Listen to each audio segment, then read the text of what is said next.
వనపర్తి గ్రామానికి చెందినటువంటి కళాకారుడు అయినటువంటి మన భీమగారి చంద్రయ్య గారు కూడా నారాయణ పాత్రలో ఉన్నారు. మన దగ్గర ఒక పల్లె నుంచి వెళ్ళి హైదరాబాద్ దాకా ఎదిగినటువంటి కళని ఏ విధంగా చేస్తారనే ఉద్దేశంతో వారు ఇక్కడ ప్రదర్శనకు వచ్చారు. మరి ఈ ప్రదర్శనలో భాగంగా వారు ఏం చేస్తారు, ఏంటి వాళ్ళకి ఎవరు ప్రోత్సహించారు, మరి కనుమరుగైతున్నటువంటి కళను ప్రోత్సహించే వారు ఎవరు అనేది వారి మాటల్లో అడిగి తెలుసుకునే ప్రయత్నం చేద్దామండి. నమస్తే. శ్రీకృష్ణ భగవానుడు కొన్ని శ్లోకాలలో కళలేని మానవుడు బండరాయితో సమానమని కొన్ని శ్లోకాలు రాశాడు. ఆ కళను బయటికి తెచ్చే మహానుభావులు చాలా తక్కువ ఉన్నారు. ఇప్పుడు చాలా మంది ఆ రవీంద్ర సార్ యొక్క వందల మంది వేల మంది పుట్టి ఈ కళను ప్రపంచంలో పంచగలరని మనవి చేసుకుంటున్నాం.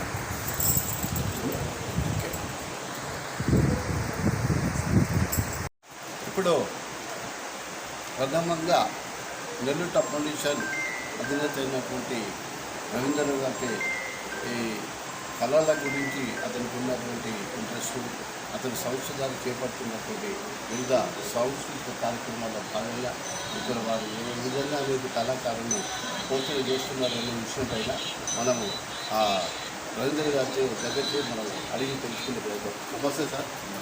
సార్, ఈ కళాకారులను ప్రోత్సహించడం వెనగంలో అంతరించిపోయినటువంటి కళా సంపదను, కళా సంస్కృతిని తిరిగి పునరుజ్జీవింపజేయాలనేటువంటి సదుద్దేశంతో గత సంవత్సర కాలంగా మరి అనేక ప్రక్రియలు ఈ సాంస్కృతిక పరంగా చేయడం జరుగుతున్నది. ముఖ్యంగా ఈ కళాపీఠాన్ని మేము ఎప్పుడైతే ఏర్పరిచామో, మా అమ్మ నాన్న పేరు మీద లక్ష్మారావు అనసూయమ్మల కళాపీఠం ఏర్పరిచామో, ఆనాటి నుంచి మరి ఈనాటి వరకు అదొక ఇండస్ట్రీగా, ప్రత్యేకమైన ఒక పరిశ్రమగా, నిజంగా నేను ఉద్యోగం చేసేనాడు ఎట్లయితే నేను నా ఉద్యోగ జీవితాన్ని గడిపినో, మరి ఈ సంవత్సర కాలంగా నేను 16 నాటకాలు వేయడానికి కానీ, అనేక వార్షికోత్సవాలు చేయడానికి కానీ, మరి సివిల్స్లో మరి అద్భుతమైనటువంటి ఫలితాలు సాధించినటువంటి మా ప్రాంత బిడ్డలను గౌరవించుకునేటువంటి కార్యక్రమాలు కానీ, అనేకమైనటువంటి కార్యక్రమాలకు ఇదొక నాంది ప్రస్తావనగా, ఇదొక మంచి మరి ఒక సాంప్రదాయంగా నేను దీన్ని చేయడంలో భాగంగా మరి 16 నాటకాలను వేయడం జరిగింది. మరి దీనిలో భాగంగా మరి ఈనాడు ఇదే త్యాగరాయ గాన సభలో గత 4 నెలల నుంచి 4 సార్లు, ఇది 5వ సారి, ఈ 5 సార్లు ఇక్కడ నేను మన నెల్లూట్ల ఫౌండేషన్ ద్వారా మరి ఏర్పాటు చేసినటువంటి సాంస్కృతిక మరి నాటకోత్సవంలో భాగంగా మరి రాయబారం, కృష్ణ రాయబారాన్ని మరి ఇక్కడే ప్రదర్శించాం. మా దనగామ కళాకారులతోటి మనమే శిక్షణ ఇచ్చి వారితో ఇక్కడ వేయించడం అనేటువంటిది మొట్టమొదటిది డిసెంబర్ 8వ తారీఖు అయితే, జనవరి 12 పెద్దలు సురేందర్ రెడ్డి గారి సహకారంతో మరి వారి పాఠశాల మరి గౌతమి మోడల్ స్కూల్ విద్యార్థులతోటి మరి బాలభారతాన్ని ఇదే వేదిక మీద 300 మందితోటి ఈ వేదిక బ్రహ్మాండమైనటువంటి వేదిక బద్దలయ్యే రీతిలో మరి ఆనాడు మొత్తం 3 బస్సులు కాకాఫ్ది చిక్కడపల్లి చేసినటువంటి సందర్భం నెల్లూట్ల ఫౌండేషన్ది. మరి అదే కాకుండా మరి ఈనాడు చూసినట్టయితే మరి మనం ఈరోజు మనం వనపర్తి వాళ్ళని మరి ఇందులో ప్రోత్సహించాం. వనపర్తి వాళ్ళు చాలా మంచి కళా సంపద ఉన్నవాళ్ళు, ఏనాడో వాళ్ళ యొక్క నైపుణ్యాలను ప్రదర్శించి ఉన్నారు. కానీ ఈ మధ్యలో నిద్రాణంగా ఉండి గత 2-3 కనీసం ఒక 10 సంవత్సరాలుగా వాళ్ళ యొక్క కార్యక్రమాలన్నీ కూడా రద్దు చేసుకొని ఉన్నారు. అటువంటి సందర్భంలో మరి ఈ సంస్థ యొక్క వనపర్తి కళా భారతి సంస్థ యొక్క అధ్యక్షులు మరి వెంకటేశ్వర్లు గారిని నేను ఒక సందర్భంలో పిలిచి మాట్లాడి, సార్, కళాకారుడు నిద్రాణ వ్యవస్థ ఉండొద్దు, చైతన్యంగా ఉండాలి, చైతన్యంగా ఉండాలి, మనకు కావాల్సింది ఒక ఆర్థికమైనటువంటి అంశమే కదా, అదంతా నేనే భరిస్తా, మిమ్మల్ని త్యాగరాయ గాన సభలో కానీ రవీంద్ర భారతిలో కానీ మిమ్మల్ని వేయిస్తా అని చెప్పి నేను వాళ్ళని ప్రోత్సహించి 1 నెల రోజులుగా వారిని మరి ఈనాడు ఈ స్థితికి తీసుకొచ్చినాం. ఈనాడు మళ్ళా వాళ్ళతోటి మరి వాళ్ళు కోరుకున్నటువంటి వేషాలు వేయించి గణపతి వైభవాన్ని మరి అద్భుతమైనటువంటి రీతిలో పెద్దలు అప్పయ్య శాస్త్రి గారు 50 ఏళ్ల కిందనే వారు పెద్ద నటులు. మరి ఈనాడు అంతరించిపోయినటువంటి ఈ కళా సంపద మరి మనం ఉన్నట్టు సందర్భంలో నటులు కూడా వాళ్ళ వైభవాలను కోల్పోయిన సందర్భంలో నేను గత సంవత్సరం ప్రారంభించినటువంటి దాంట్లో ఈ అప్పయ్య శాస్త్రి గారి ద్వారా కూడా నేను ఒక 4 నాటకాలు వేయించడం, మళ్ళీ వారికి పునరుజ్జీవనంలో జరిగినటువంటి దాంట్లో వారికి నూతన ఉత్తేజం తెప్పించి మరి ఈనాడు వారు కూడా ఒక 2-3 నాటకాలను ప్రదర్శించడం జరిగింది. ఈ విధంగా కళాకారుల్లో మంచి ఉత్సాహాన్ని మళ్ళీ తిరిగి ఆ సంస్కృతిని ప్రవేశపెట్టడంలో నాకు అందరూ కూడా సహకరిస్తున్నారు. మరి ఇన్ని రకాలుగా చేసేటువంటి దానికి ఆర్థిక పరంగా మాత్రం ఎవరిని కూడా నేను ఇంతవరకు భాగస్వామ్యం చేయలేదు. మరి ఇది ఒక్కొక్క పెద్ద ఖర్చు చెప్తే ఎవరియరు, ఆసక్తి ఉండి పెట్టుకుంటేనే తప్ప మనం ఇంత మార్పు, ఒక విప్లవాత్మకమైనటువంటి ఒక సంస్కరణ, ఒక మార్పు ఇది. మరి ఇది ప్రభుత్వం ద్వారా గానో ప్రజల నుంచో సంస్థల నుంచో దాతల నుంచో మనం తెచ్చుకున్నటువంటి డబ్బులు కాదు. కళాకారులు ఇవ్వలేదు, వ్యాపారులు ఇవ్వలేదు, మరి ఏ రకమైనటువంటి రూపాయి వసూలు చేయకుండా కేవలం మా అమ్మా నాన్న నాకు సంపాదించినటువంటి మరి నాకున్న సంపదలో నేను ఒక 10 లక్షలు కళా సంపదకు పెట్టినా. మరి ఇది ఎవరికో చెప్తే ఏదో చేస్తారని కాదు. ఇంకో పాత్రమైనటువంటి విశ్వనాథుడు అనే క్యారెక్టర్లు కూడా ఇక్కడ వనపర్తి గ్రామం జరుగుతుంది. ఇక్కడ తయారయ్యడంతో వేయడం అనేది ముందుగా ఉంది. వారి ఉత్సాహం ఏ విధంగా ఉంది వారి మాటల్లో అడిగి తెలుసుకునే ప్రయత్నం చేద్దాము. ఏమంటే ఎక్కడ ఉంది? వనపర్తి గ్రామం కళాకారులు వచ్చి రవీంద్రరావు గారు మన గురువారైనటువంటి గురువారు నాకు అవకాశం ఇచ్చినందుకు నాకు చాలా సంతోషంగా ఉంది. మొదటిసారిగా ఈ అవకాశం ఇచ్చిన కళాకారుల అధ్యక్షుల వారికి, నా గురువైన రవీంద్రరావు సార్ గారికి ప్రత్యేక ధన్యవాదాలు చెప్తున్నాను. మీరు ఒక ఊరి నుంచి ఒక హైదరాబాద్ దాకా స్టేట్ దాకా ఎదిగింది కదా, మీకు ఎలా అనిపిస్తుంది? నాకు చాలా సంతోషంగా ఉంది సార్, చాలా గౌరవంగా ఉంది. ఇప్పుడు మీకు ఇంత దూరం తీసుకురావడానికి కాదు, మా ఇంత దూరం తీసుకురావడానికి నెల్లూరు ఫౌండేషన్ ఆధ్వర్యంలో మా గురువు గారు నెల్లూరు రవీంద్రరావు గారు మమ్మల్ని ఇంత ప్రోత్సహించి వెనుకబడ్డ కళలను ముందుకు తీసుకొచ్చే ప్రయత్నంలో మమ్మల్ని గుర్తించి మాకు అవకాశం కల్పించిన మా గురువు గారికి ప్రత్యేక ధన్యవాదాలు తెలుపుతున్నాను. ఓకే అండి, థ్యాంక్ యూ.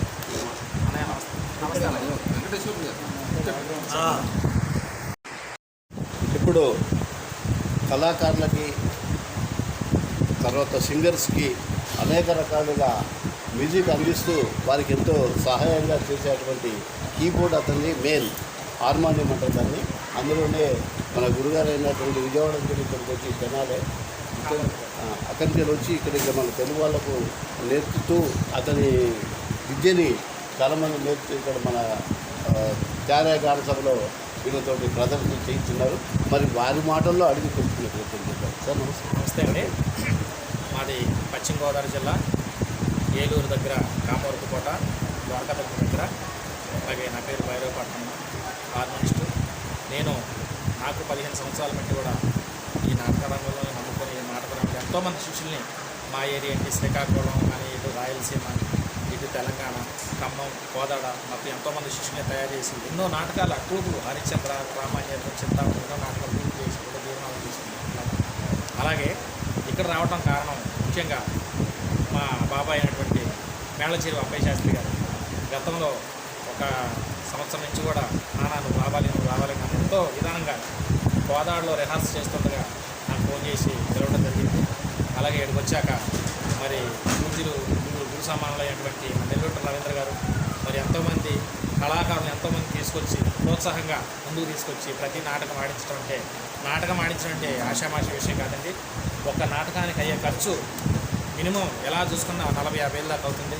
అయినా సరే వారి ఎవరి దగ్గర కూడా రూపాయి ఆశించకుండా ఎంతో కష్టపడి కళాకారులందరూ ముందుకు తీసుకొచ్చి ఒక పద్య నాటకాన్ని, ఒక పౌరాణిక పద్య నాటకాన్ని ముందుకు తీసుకొచ్చి ఎంతో రకంగా ఇక్కడ కళాకారులందరూ కూడా ఎంతో ప్రోత్సాహం చేస్తున్నారు.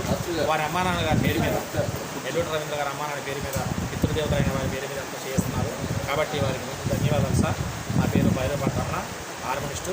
అలాగే మా బావగారు ద్వాలకృష్ణ గారు మీ అందరూ వచ్చారు సార్ ఈ ప్రోగ్రామ్కి.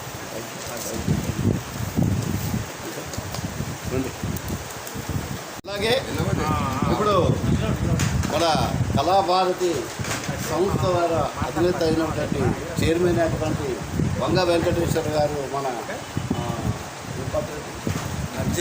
అర్జున్ పాత్రలో మనకు కనిపిస్తున్నారు. మరి ఎంత తీసుకురావడానికి ఆయన గ్రూప్ మెయింటైన్ చేయడానికి ఎంత ప్రయత్నం చేశారు, ఎవరిని మోటివేట్ చేశారు, ఎవరు సందర్శించాలనే ఉద్దేశం ఆయనతో ఒక 2 మాటలు మాట్లాడే ప్రయత్నం చేశారు. నమస్తే అండి. నమస్కారం అండి. పెద్దలకు అందరికీ ప్రణామం. అంటే ముఖ్యంగా ఈ నెల్లూరులో ఫౌండేషన్ రవీంద్రరావు గారు వారి యొక్క ప్రోత్సాహంతో మమ్మల్ని అడిగినందుకు నేను చాలా సంతోషించి ఎందుకంటే చాలా రోజుల అవుతుంది ఇటువంటి పౌరాణిక నాటకాలు వేయక దాదాపు ఒక 4-5 సంవత్సరాలు మళ్ళీ ఒక మంచి అవకాశం వచ్చింది అని సంతోషించి మా కళాభారతి తెలుసుకొని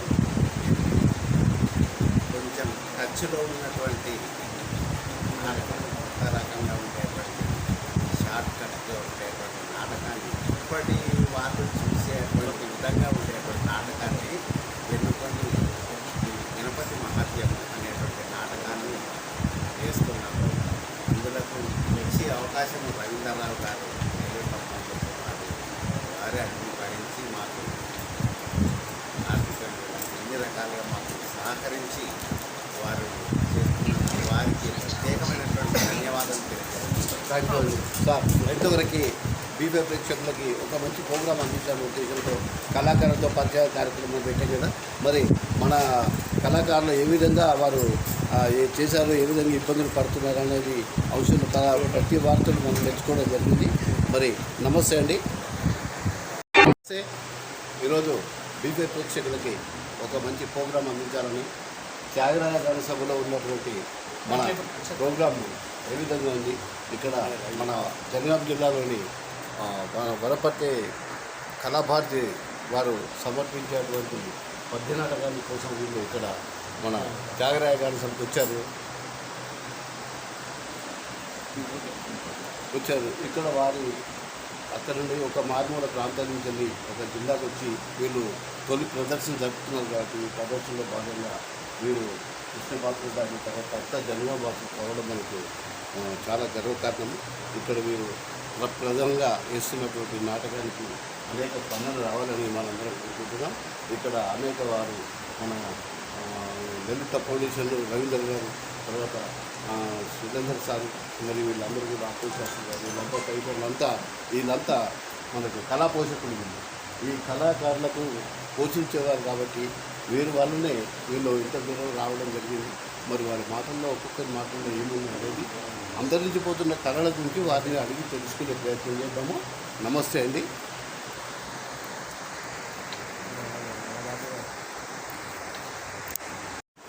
సార్, ఇప్పుడు అట్లాగే కేవలం ఈ కళాకారులనే తెలుసుకోవాల్సిన అవసరం లేదు. ఏ క్రీడల్లో కానీ తర్వాత గేమ్స్ కానీ చాలా ఉంది కదా. ఈ కేవలం పరుగులు పడే కళను తెలుసుకోవాల్సిన అవసరం లేదు. అంతరించిపోయినటువంటి నాటకం అనేది మన సంపద. భారతీయ సంస్కృతికి, ఈ సాంప్రదాయానికి ఈ నాటకం లేకపోతే మన జీవనం భవిష్యత్తులో మన తరాలు మరి అంతరించిపోయేటువంటి ప్రమాదం. తరతరాల సంస్కృతి మనం చూడలేమిగా. రేపు పొద్దున ఈ నాటకమే మనకు తెలుపుతుంది. ఇప్పుడు కృష్ణుడు ఎట్లా ఉన్నాడు అంటే మనం ఒక కృష్ణాష్టమి నాడు కృష్ణ వేషం వేసి మన పిల్లలను చూసి సంతోషపడుతున్నాం. శ్రీరామనవమి నాడు ఒక పండుగ చేసి మాత్రమే సంతోషపడుతున్నాం. మరి మిగిలిన రోజుల్లో కూడా వాళ్ళ కథలు, గాథలు, మరి వాళ్ళ యొక్క వీరోచితమైనటువంటి విషయాలైతే మనం ఎన్నడూ మనం వాటి గురించి తెలుసుకోవడం లేదు. ఇంటింటికో కృష్ణుడు తయారు చేయాలి, ఇంటింటికో రాముడు తయారు చేయాలి. మంచి సాంప్రదాయాన్ని రామాయణ, భారత, భాగవతాది వాటిని ముందుకు తీసుకురావాలనేటువంటి ఉద్దేశంతో ఈనాడు ఉన్నటువంటి పబ్బులు, క్లబ్బుల సంస్కృతిని ఇచ్చి యువతను సరి అయినటువంటి దారిలో నడపాలనేటువంటి ఉద్దేశంలో ఈనాడు నెల్లూరు ఫౌండేషన్ ఈ రకమైనటువంటి. సార్, ఇప్పుడు అలాగే టి శాస్త్రి గారు అని జనగామ దాదాపు 9 సంవత్సరాల నుంచి అతను ఇదే వృత్తిని ఎంచుకొని ప్రోగ్రాం చేస్తున్నారు. మరి ఇతను కూడా ఒక మంచి కళాకారుడు అయినప్పటికీ అతను ఎంతో మందికి ప్రోత్సహిస్తున్నారు.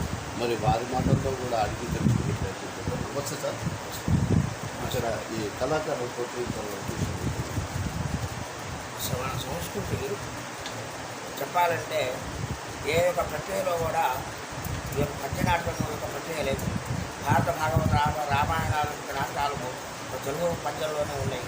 తెలుగు అనేది పద్యం ఉంది కాబట్టి ఆ తెలుగు పద్యంలో ఉన్నటువంటి రామాయణ గాథలు కానీ భారత భాగవత గాథలు కానీ మన పిల్లలు పొద్దుకుంటూ కూడా ఇదో ఇలా ఉంటుంది నాటకం అంటే అని చెప్పి వాళ్ళకి అందరూ ఉత్తేజపరచాలని. అదే మా రవీంద్రరావు గారిని కూడా ఫస్ట్ అసలు నేను నాటకం రంగు ముయ్యనన్నారు. అలాంటి వారు నేను ఉత్తేజపరచాలని శ్రీకృష్ణదేవరాయలు వారికి అర్థం వహించాను. వారిని ఉత్తేజపరచాలి. ఆ రోజు వారికి యొక్క నాటకం బ్రహ్మాండంగా జరిగింది. విజయ నాటకం అదే మరుగున పడిపోతున్న మరుగుని వెలికి తీసుకురావాల్సిన మనం భారతీయులం. మనం ఆరు ఈ విధంగా మనము వేరే యొక్క సాంప్రదాయాన్ని తీసుకురాకపోతే ముందు ఈ యొక్క నాటకాలు కూడా అంతరించిపోతాయి. మన యొక్క సంస్కృతి అంతా అంతరించిపోతుంది. మన పిల్లలకు కూడా అర్థం రాముడు అంటే ఎవరో కృష్ణుడు అంటే ఎవరో ఉంటారు. కృష్ణుడు మాకేం తెలుసండి కృష్ణుడు మాకేం తెలుసండి రాముడు అంటారు. ఆ భావన రాకుండా ఉండాలి అని చెప్పి నేను కూడా మా యొక్క సంగమణి పేర సర్వశ్రీ కళాపీఠం జంగంలో స్థాపించుకొని దానికి అధ్యక్షుడిగా నేను జయంతి హనుమాన్ నాట్యమని పెట్టి మా దాంతో కూడా వారి సౌజన్యంతో నెల్లూరు ఫౌండేషన్ వారి సౌజన్యంతో మా యొక్క ఉత్తేజపరిచి మా రాజు గారు మరి ఆంజనేయ శర్మ వాళ్ళందరూ కూడా ఉత్తేజపరిచి వాళ్ళతో రాజభారం పడకసీను మరి పాండవ సీను రాజభారం కన్నరసంగా కూడా నాటకాన్ని మేము తయారు చేసి మా రమణ గారు కూడా ద్వారకాచరణ దగ్గర ఉంటాడు. ఆయన చూసుకొని 15 రోజులు ఆయన పోషించుకుంటూ మా యొక్క నాటక అందరూ కూడా వాళ్ళ సహకారంతో చేయించాము. అలాగే ఇప్పుడు విజయవాడ నుంచి వచ్చినటువంటి మంచి కళాకారులు ఇక్కడ మన వాళ్ళు పిలవగానే రావడం జరిగింది. ఆ అమ్మాయి పేరు నా పేరు లక్ష్మి. లక్ష్మి గారు మీకు రావడానికి పెద్దలు పిలిచారండి. వాళ్ళు ఎవరో కూడా తెలియదు నాకు. పిలిచారు, వచ్చాను నేను. ఇక్కడ నాకు అందరూ నచ్చారు. మా లాంటి వాళ్ళని పోషించడానికి ఇలాంటి పెద్దవాళ్ళు ఉండబట్టి మేము ఇంకా కళారంగంలో ఉన్నామండి. మీ ఎన్ని నాటకాలు చేస్తారు? నేను 40 సంవత్సరాల నుంచి ఆడుతున్నాను. 40 సంవత్సరాలు కూడా ఆడుతున్నారు. అంటే ఏం క్యారెక్టర్? నేను చింతామణి, చంద్రమతి, సంతులు అన్నీ వేస్తాను. గణపతి మధ్యంలోనే మూవీ చేస్తాను. మీరు ఒక గ్రూప్ ఉంటారు. గ్రూప్ కాదు సార్, నన్ను ఎవరు పిలిస్తే వెళ్ళాలి. అలాగే ఇప్పుడు కృష్ణ పాత్ర గారు శ్రీనివాస్ గారికి అడిగి తెలుసుకుంటారు సార్. చెప్పండి. నమస్కారం అండి ప్రేక్షకులందరికీ. ఇక్కడ ఈ కార్యక్రమంలో అవకాశం ఇచ్చినటువంటి నెల్లూరు ఫౌండేషన్ పెద్దలందరూ కూడా మా కళాభారతి కల్చరల్ అసోసియేషన్ వనపర్తి వారి తరఫున ప్రత్యేకమైనటువంటి ధన్యవాదాలు. అంటే గతంలో మేము చాలా నాటకాలు సత్యహరిచంద్ర, శ్రీకృష్ణరాయబారం, వీరబ్రహ్మం గారి చరిత్ర చాలా పద్య నాటకాలను నటించడం జరిగింది. ఈ మధ్యకాలంలో ఒక 7-8 సంవత్సరాల నుంచి కొన్ని ఎవరి పాత్రదారులు ఎవరి పనుల పట్ల వాళ్ళు కొంచెం బిజీ అయిపోయి ఈ మధ్యలో కొంచెం ఇప్పుడు మీరు గతంలో చిన్న గ్రామాలు వేసుకుంటూ గ్రామాల్లో ఉన్నారు కదా, ఇక్కడ రాష్ట్రానికి రావడం వల్ల మీకు ఎట్లాంటి ఆనందం? ఇది చాలా ఆనందమైనటువంటి విషయం మాకు, మా కళాకారులందరికీ కూడా. ఎందుకంటే మారుమూల గ్రామంలో ఉన్నటువంటి మేము ఇక్కడ రాష్ట్ర స్థాయిలో త్యాగరాయ గాన సభలో వేయడం అనేది చాలా అదృష్టమైనటువంటి విషయం. ఇది మన నెల్లూరు ఫౌండేషన్ వారికి వారి పెద్దలందరూ కూడా ప్రత్యేకమైనటువంటి ధన్యవాదాలు తెలుపుతున్నాము. ఇటువంటి అవకాశాలు కూడా గ్రామాల్లో ఉన్నటువంటి మరుగునమైనటువంటి ఈ పద్య నాటకాలను బయటికి తీసుకున్నటువంటి వారికి ప్రత్యేకమైనటువంటి ధన్యవాదాలు మరొకసారి తెలియజేస్తున్నాను సార్. ఇప్పుడు అలాగే మనకి సారు గౌతమి స్కూల్ ప్రిన్సిపల్ అయినటువంటి సురేందర్ రెడ్డి గారు కూడా ఇక్కడ ఈ కళాకారుల కోసం మంచి అనేక విధాలుగా తన వంతు సాయం చేస్తూ ఉంటాడు. మరి అతని మాటల్లో కూడా ఈ కళాకారుల గురించి అడిగి తెలుసుకుంటారు సార్. నమస్తే అండి. ఈరోజు జరుగుతున్న ఈ కార్యక్రమంలో మేము పాల్పంచుకోవడం చాలా ఆనందంగా ఉంది. ముఖ్యంగా నిజమంతా కూడా కళ్ళని నశించుతున్న పరిస్థితుల్లో జనగామ ప్రాంతంలో మిగతా రైతుల గారు వారు తల్లిగారి నాన్నగారి పేరు పనిచేస్తున్న స్వచ్ఛంద సేవా సంస్థ కార్యక్రమాలు ఏవైతే ఉన్నాయో చాలా అభినందనీయం. దాంట్లో భాగంగా వనపర్తి గ్రామంలో కూడా కళాభారతి వారు గత 30 సంవత్సరాలు వాళ్ళ కళారంగంలో సేవ చేస్తుంది. అయినప్పటికీ వారు చెప్తున్న మాటల ప్రకారం కొంచెం వెంటబడి ఉంది. ఈ కార్యక్రమంతో వాళ్ళలో కూడా చాలా ఉత్సాహం ముందు పోయే అవకాశం ఉంది. ఇది మిగిలిన మండలంలోని వారి లింగాల మండలంలో దీని ఎఫెక్ట్ కూడా ఉండి చాలా ప్రేరణగా మిగిలిన గ్రామంలో ఉన్న వెంటబడిన కళాకారులు కూడా ముందుకొచ్చే అవకాశం ఉంది. వీళ్ళతో పాటు ఆ మండలం కానీ జిల్లా కూడా ఎఫెక్ట్ అయ్యే అవకాశం ఉంది. గతంలో మా పాఠశాల విద్యార్థుల ద్వారా ఇక్కడ జనవరి 12 నిర్వహించిన కార్యక్రమం ఏదైతే ఉందో పాఠశాల మొత్తానికి కూడా స్ఫూర్తిదాయకంగా ఉంది. తర్వాత సెలవుల్లో మే సెలవుల్లో మేము మరొక కార్యక్రమం కూడా చేయడానికి నేను రెడీగా ఉన్నాను. Sir thank you sir. అలాగే జనగామ జిల్లాకు సంబంధించినటువంటి మంచి సింగర్ అయినటువంటి పన్నీర్ రాజు గారు అనేక కార్యక్రమాల్లో అనేక ప్రోగ్రామ్స్ చేసి పద్య నాటకాల్లో వేట అనిపించుకున్నటువంటి రాజుగారితో 2 మాటలు మాట్లాడే ప్రయత్నం చేద్దాం. నమస్తే అండి. నమస్కారం సార్. సభా సరస్వతికి నమస్కారాలు.